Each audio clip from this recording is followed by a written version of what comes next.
தமிழ் மையம், சென்னை சங்கமம் உள்ளிட்ட 15 அமைப்புகளின் சார்பில் சென்னையில் நடக்கவுள்ள விழிப்புணர்வு மாரத்தான் போட்டியில் 19 லட்சம் ரூபாய் பரிசுகள் அறிவிக்கப்பட்டுள்ளது. ஆதரவற்ற குழந்தைகளுக்கு கல்வி, விளையாட்டில் உதவுவது தொடர்பான விழிப்புணர்வு மாரத்தான் சென்னையில் ஆகஸ்ட் 29ஆம் தேதி தமிழ் மையம், சென்னை சங்கமம் உள்ளிட்ட 15 அமைப்புகளின் சார்பில் நடைபெறவுள்ளது. இது தொடர்பான அறிவிப்பு கூட்டம் சென்னையில் நடந்தது.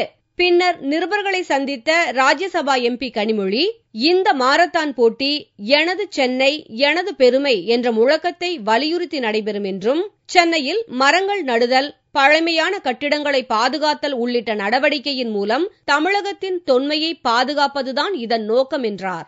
இந்த ஆண்டு இந்த மாரத்தானுடைய நோக்கம் மை சிட்டி மை பிரைட், எனது சென்னை எனது பெருமை என்ற அந்த ஒரு முழக்கத்தோடு இந்த கிவ் லைஃப் மாரத்தானை இந்த ஆண்டு உங்களுக்கு அறிமுகப்படுத்துகிறோம்.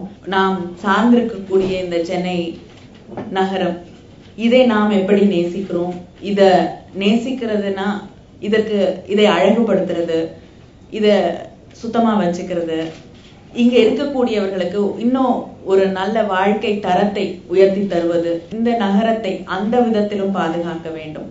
இதில் கலந்து கொண்ட சென்னை மாநகராட்சியின் மேயர் மா. சுப்பிரமணியன், சென்னையில் உள்ள பூங்காக்களில் இலவசமாக யோகா பயிற்சி வழங்க பயிற்சியாளர்கள் நியமிக்கப்பட உள்ளதாக தெரிவித்தார். 20க்கும் மேற்பட்ட சென்னையில் இருக்கிற பல்வேறு பெரிய பூங்காக்களில் யோகா மாஸ்டர்களை நியமித்து எத்தனை பேர் எவ்வளவு பொதுமக்கள் வந்தாலும் காலை 6 தொடங்கி 10 மணி வரை ஒவ்வொரு பேட்சாக இலவசமாக யோகா கற்றுத்தருகிற நிகழ்வு இந்தியாவிலேயே சென்னையில் முதலாக தொடங்கப்படவிருக்கிறது.